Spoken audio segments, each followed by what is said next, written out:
I love being part of diversity, equity, and inclusion committees, also working with brands in regards to that. And today I really want to talk about the importance of inclusivity, how we can start the conversation. Kristina has an amazing free class for this as well. But I wanted to have like an open heart conversation. This is not about being right or wrong. It's just information and tools to really help us. So I would love to learn like how do because I know in 2019 you became an ambassador in Australia for the dress code project. So I would love to learn like how did all this get started for you, and yeah, we're gonna go to Yeah, I love this. It is a heartfelt conversation, and it is an important conversation to have with each other, where I think creating a space around inclusivity, gender inclusivity in particular within our hair teams. So this conversation is very helpful for salon teams, for our industry internally, as well as for being welcoming and inclusive for all, whether you call them guests or clients, to your salon. So as a ambassador and advocate for gender-free hair, I had spoken to Kristen Rankin, who came up with the concept, which has now become a global alliance, called the Dress Code Project. So you can check them out online. You can follow them on Instagram for lots of handy tips on all things around easy changes for language. I've covered quite a few of these types of conversations on my podcast, on Color Kristina Talks podcast, as well as I have on my website, things like my pronouns and so on. So I'll share with you why it's important. I am a member of the queer community, and my partner is actually female to male transgender. And this has been a big journey on many levels for both of us. I've got many friends that are allies or within the queer community in Sydney. So I do have some lived experience with this, and I wanted to share this as my experience and how I have used this as a vehicle to be doing education. So when I do education, I would display my pronouns as she, her, hers. I also introduce myself with my name and my pronouns. I don't do that in every consultation in the salon, but I do have it clearly on my Instagram and different pathways where a new client could find me. The first time my partner went to a specialist to talk about the transitioning process in a medical room, the doctor said, with his beautiful, long, gorgeous, silky brunette hair that I don't need to color too often because it's so gorgeous, it's like yours. They were then asked, when will you be cutting your hair too short, to a boy length haircut? And I felt upset, confused, shocked that a medical doctor was suggesting this, outraged, in fact, and quite confused that gender from a medical point of view versus somebody perhaps in kindergarten that's age 5 thinks that that's a boy short haircut. Hair has no gender. Hair grows out of our scalp the same in different curls and textures and colors, that it is the same on all genders. And for some members of our community who are non-binary and don't conform to our gender of male and female as well, it can be a really difficult thing to enter a salon or a beauty service of any sort for the different misgendering that happens. There was actually I think it's about 97 or 95% of non-binary or transgender people that were interviewed on behalf of the Dress Code Project by the brand Pantene had an experience of being misgendered. Hair length does not determine your gender. So that was my emotional reason for wanting to help with education. And I now share, I've spoken for different software companies. I use Timely Salon software, which are advocates within having the pronouns available to display that on your client's information as well as my own. easy changes for inclusivity can be starting with bathrooms, to have bathrooms that are not gender specific, male or female, as that might be a changing room as well. You might have color gowns that people require to take their shirt off, some salons do. So to change the signage, that can be one step. To also have different conversations and remove the gender from your pricing. This is not just a thing around pricing. You could charge for timing. You might have 15-minute or 1-hour appointments. You might have, I've got medium length bob, medium haircut or blow dry, or short, medium, long. I specialize in color. There is absolutely no need to have gender in color pricing because it is based on service, product, and time. And I know that it is a big shift happening in our industry. It is more than just how we charge. It is more than just having a pink tax. It is about being inclusive and welcoming for all people to come into the salon. So some easy ways of saying a greeting that you could implement straight away would be, hi, my name is Kristina. Come on through. I'm taking care of your hair today. I would use their name. I would ask about their hair. That's the only information I need to know in the consultation. I don't need to ask what their pronoun is. I don't need to until it feels right in the relationship to ask that. But perhaps they could do it on a new client inquiry form if you have digital entry forms before they come into your salon chair. Removing things like good morning guys, or hey guys, or hey ladies, and different gender specific greetings could be changed to hi folks, or welcome in friends, hello hair besties. There are different ways that can be non-gendered. And the reason why it is really important for us as hairstylists is we are one of the few industries that we still touch, talk, and physically connect with members of our community. And it might be their first time in a chair to come and have a style that represents what their identity is sexually or physically. Their gender identity is not necessarily tied up to their sexuality, and without overcomplicating it, the best way, if you stumble, if you make a mistake, if you misgender someone, is not to ignore it, is to apologize. And something I learned recently with pronouns is not to say, what are your preferred pronouns? What are your pronouns?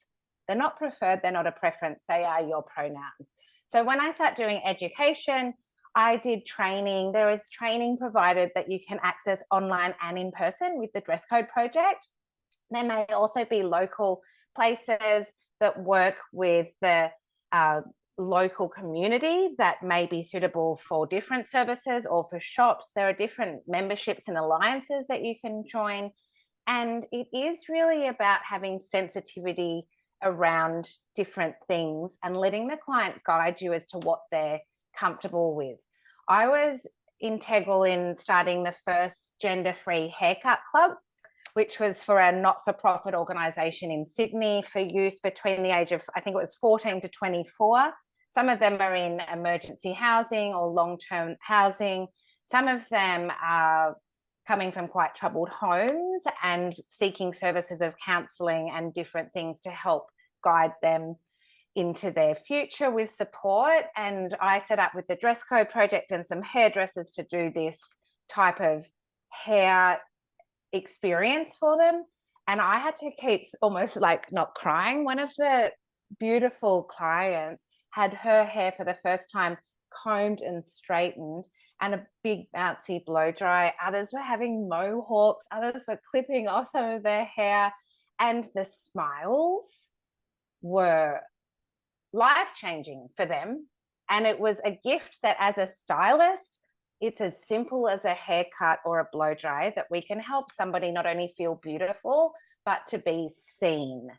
And to remove, don't say your next lady's up there at the front desk, or your gent haircut is here, James is here, or Nellie is waiting at the front desk. It's about kindness and inclusivity.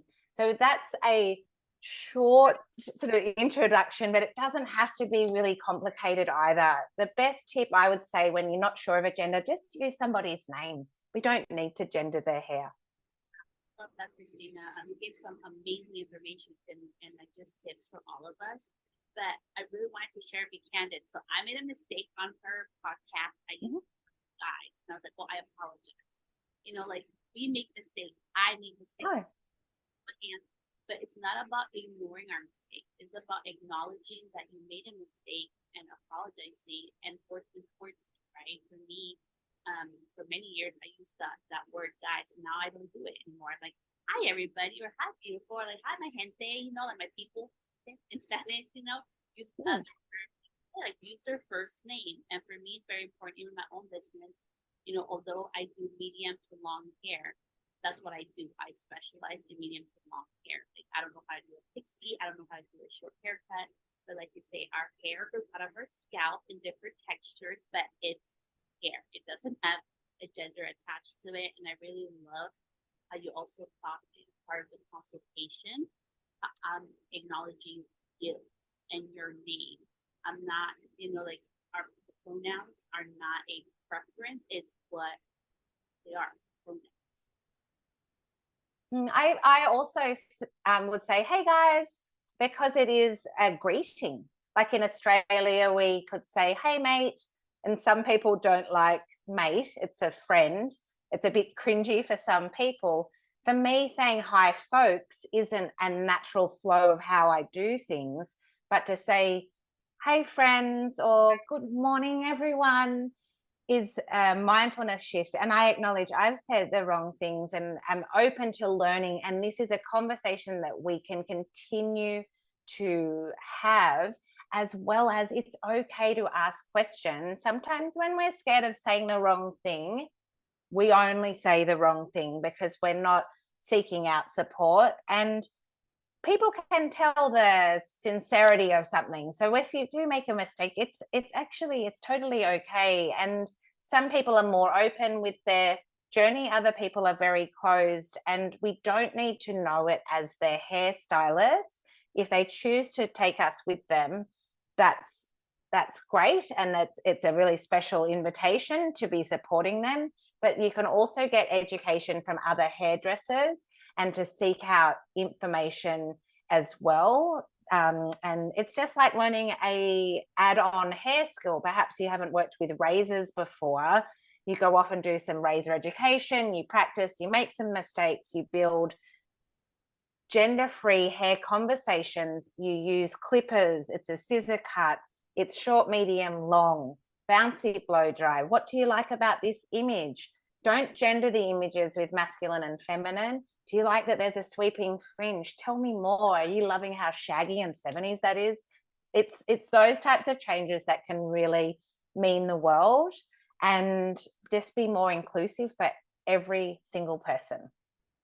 So important. I love this. And now we're going to go to the next part, which I'm being like very open-hearted here. So I was adopted at the age of 9. And my adopted parent happened to be white. I'm a Latina. So yes, my whole life, whether I wasn't Hispanic enough. I'm actually not from Mexican parents. I'm Central American, so I wasn't like Mexican enough or Latina enough, and I wasn't like white enough. Like always, like with labels, like my whole life as a young girl. So for me, I choose not to like put my pronouns on my pages. That's just my choice.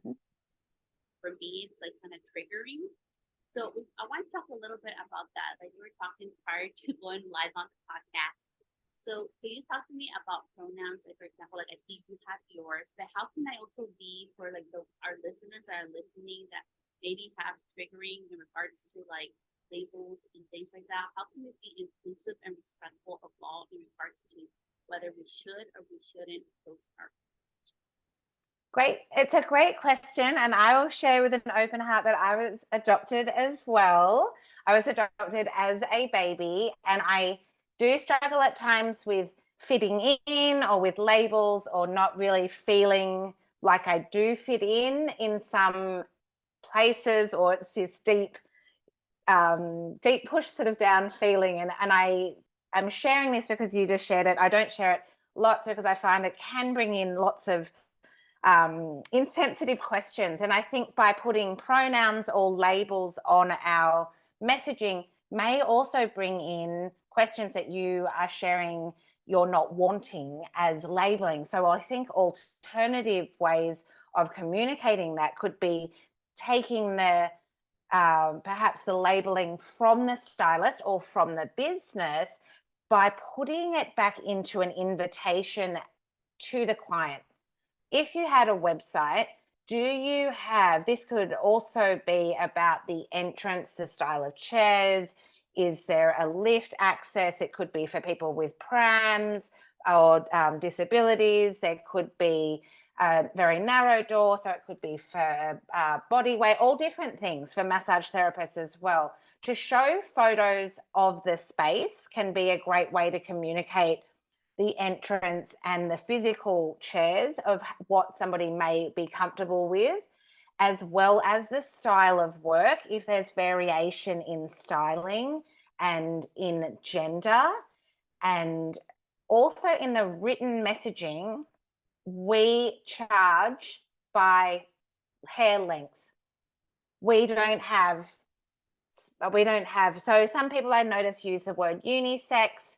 You could just in your messaging or on your price page or in your price messaging on your social media, have lists saying we charge for new clients $100 for a new client consultation, haircut, blow dry, and it takes between 60 to 90 minutes. For regular clients, we offer various services ranging for short, medium, and long, or we have our 30-minute, I know some curly hair specialists that do a 30-minute dry cut, versus you could go in for 60 minutes and have a treatment and leave with wet hair.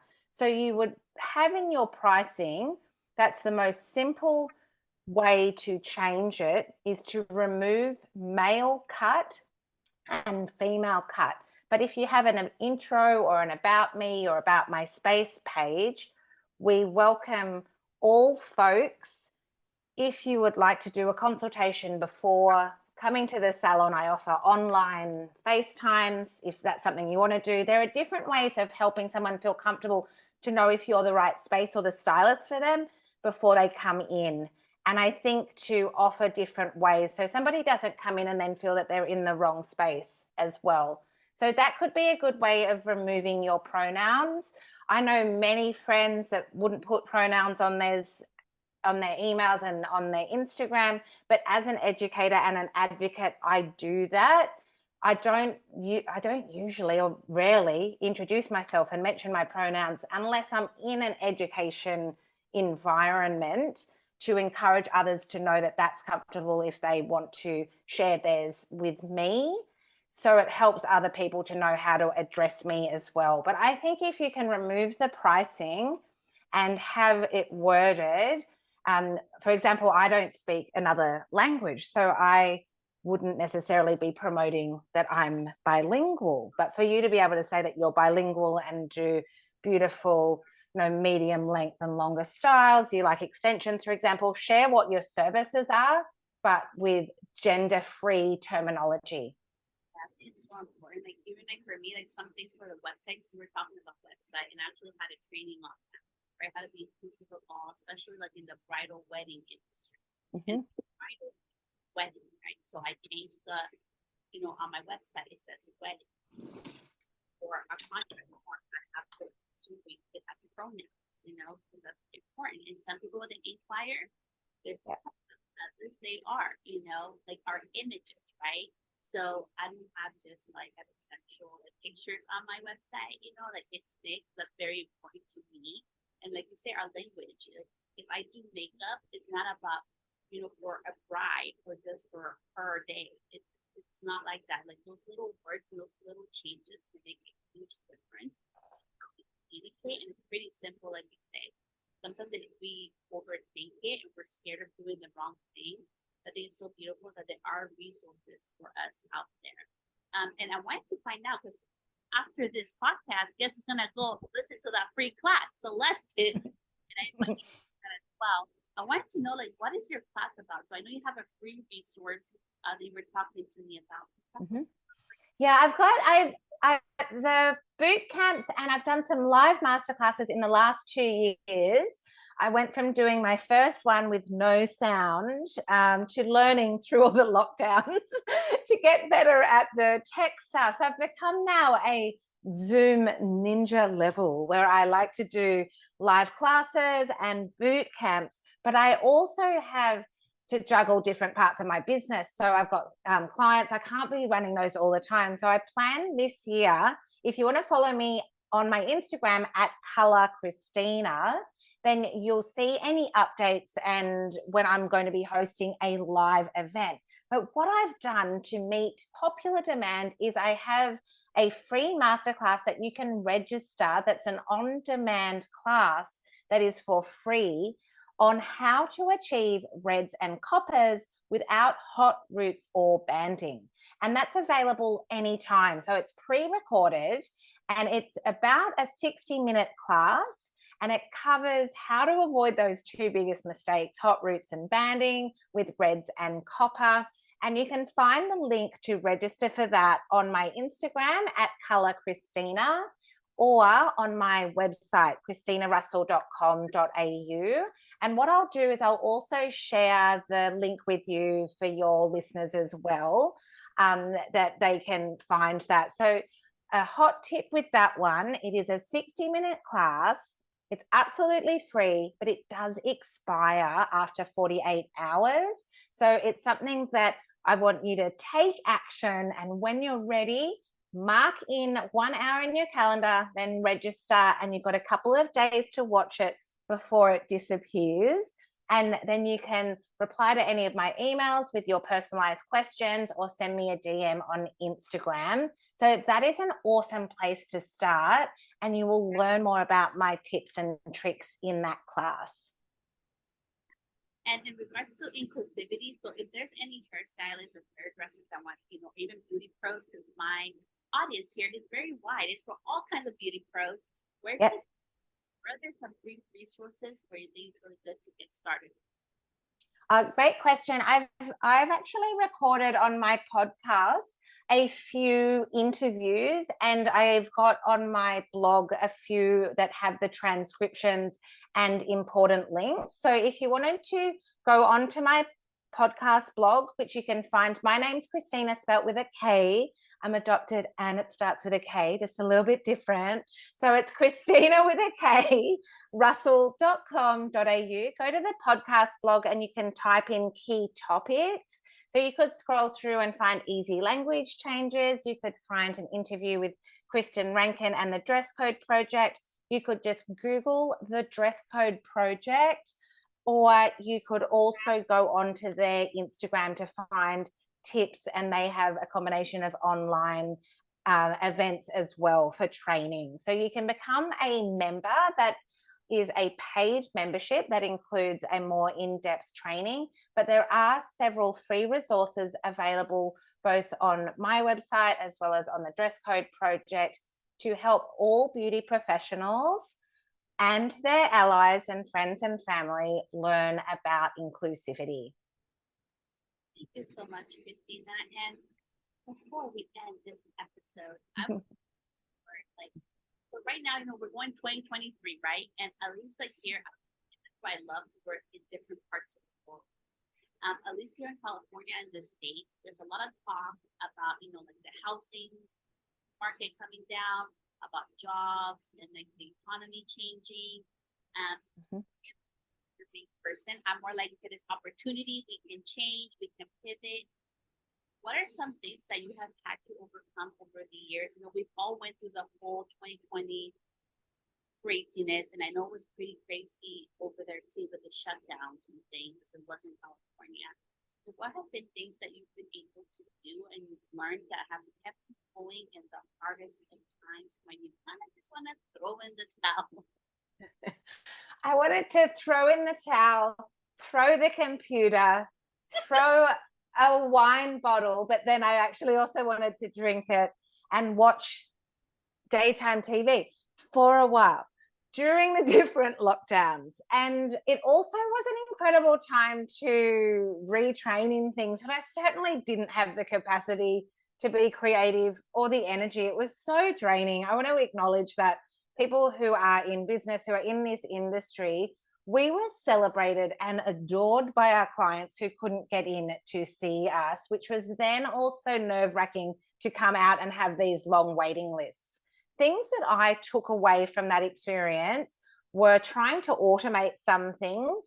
I'm less accessible. I don't ask my clients, for example, to text me, Instagram, DM me, call me, and email me. What I did to change as an independent is I've now got an online booking request form. That's a Google form. It's a free part of the Google suite of offerings and different documents you can have. They enter their name, email, mobile. I have a few options for services. All of the info goes there. And then I send them an automatic email saying I'll reply within 1 to 3 business days. So I'm not getting the DMs. I mean, I might still, but I ignore them. I'm not getting all of the DMs and the different things coming in because I was getting forgetful, overwhelmed, and anxious. So I've looked at things that make me less anxious, more focused when I'm sitting at my computer and I do my bookings. And other ways that I've changed is in my mindset. I started working with Salon Scale as an app to get really, your numbers don't lie. So what you're using and what you're reordering, I really looked at budgeting and scaling and focusing on what work I wanted to do. I raised my prices and I ended last year as a 5-figure stylist working 2 to 3 days a week doing the colors that I love to do because I raised my prices. I knew my cost of doing business and I'm not in a fearful mindset. I also have a cancellation policy. I get people to pay deposits and I look at myself as the business that I am. I'm not a hobby. It's not a passion. I am there to earn money and to change that mindset as well. So I can reinvest in my education. I could go on holidays and different things like that. So I've really looked at ways that were working and what wasn't, and to get me making money when in the salon, but also to look at different things that I was really wanting to do. So I hope that helps. I think now is a great time to raise your prices.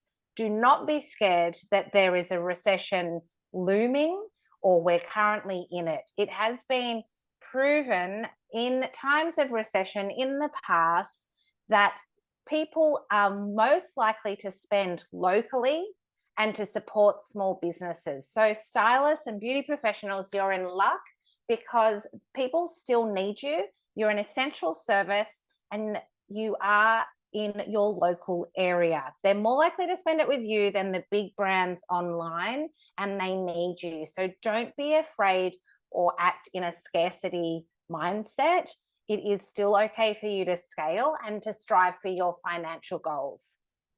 Thank you so much for sharing that, Kristina. I mean, I've noticed it. Honestly, I'm getting 5 to like 10 inquiries per week on my bridal side of the business, you know? Yeah. Wow, you know, like I know everybody's talking about stuff going on, but like, what's the opportunity, right? I'm in California. Yes, it is flooding. It's unfortunate. There's a lot of other things going around me, but there's also opportunity within everything, the struggles that we face. But mind